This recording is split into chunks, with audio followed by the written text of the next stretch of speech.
Assalamualaikum warahmatullahi wabarakatuh.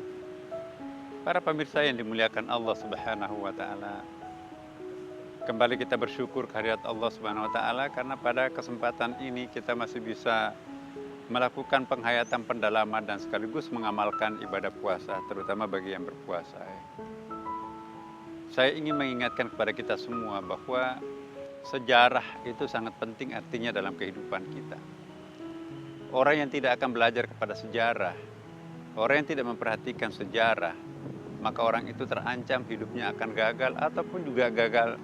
Tidak gagal sih ya, tetapi tidak maksimum pencapaian hidup.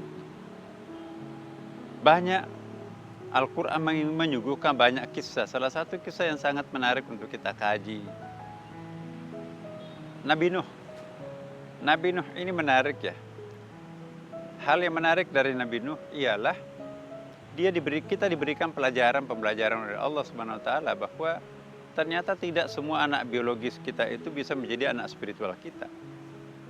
Ketika Nabi Nuh di dalam musibah yang paling besar itu kan, ya. Anaknya yang bernama Kan'an itu anak pertama lagi. Wahai anakku, naiklah ke dalam perahu, sebentar lagi nih akan tenggelam. Ayah, jangan gila. Orang bikin perahu itu di pantai, bukan di puncak, bukan di gunung. Tidak, nak, ini juga gunung-gunung ini juga akan tenggelam. Kalau ini tenggelam, masih ada gunung lebih tinggi, nggak mungkin tenggelam. Itu pun juga akan tenggelam. Ditegur oleh Allah Subhanahu wa taala, innahu laisa min ahlika. Tenggelam dia Kan'an, tenggelamlah istrinya Nabi Nuh pada waktu itu, yang naik malah anak-anak spiritualnya.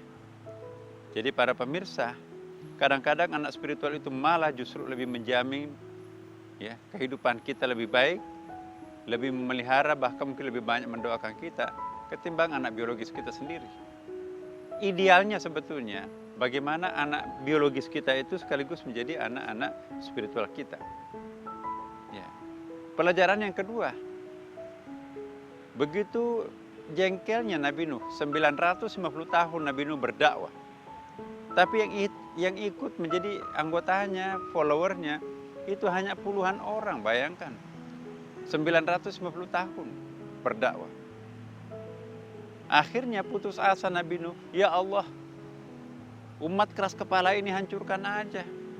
Percuma, kami sudah 950 tahun berdakwah, tapi kok yang ikut hanya segini ini.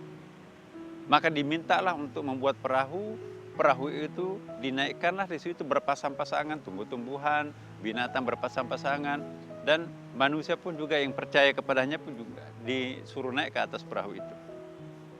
Nah, tidak lama setelah itu datanglah banjir. Hujan turun non-stop dari atas, ya, dari bumi pun juga memuntahkan airnya. Apa yang terjadi? Bukan main. Itulah yang terjadi tsunami Nuh.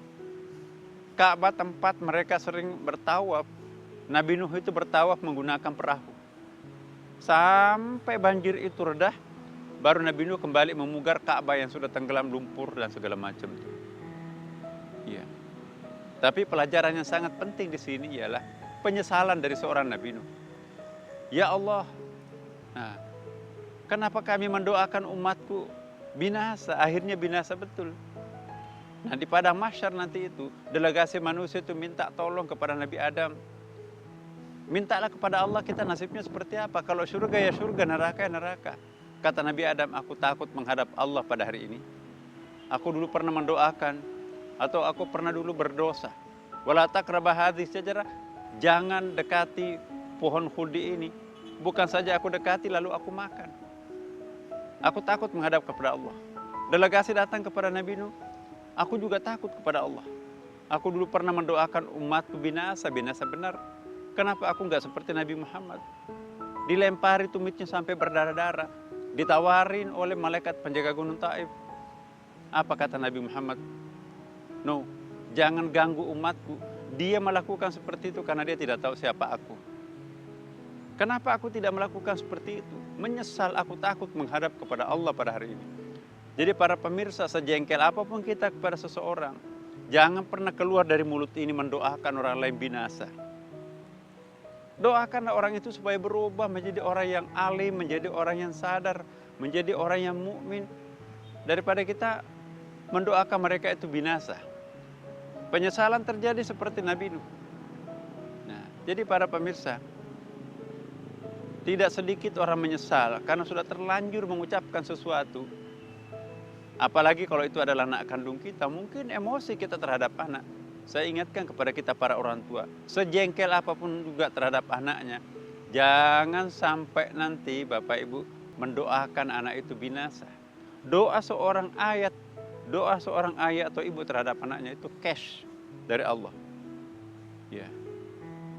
Ingat kisah Juraij, kita sudah pernah bahas itu. Kita juga ada mitos maling kundang. Jangan terjadi hal seperti itu. Jadi para pemirsa, mari kita mengambil i'tibar pembacaan kita dalam Al-Quran selama Ramadan ini. Mari kita mencontoh semuanya. Semoga Allah memberkati kita semua. Wassalamualaikum warahmatullahi wabarakatuh.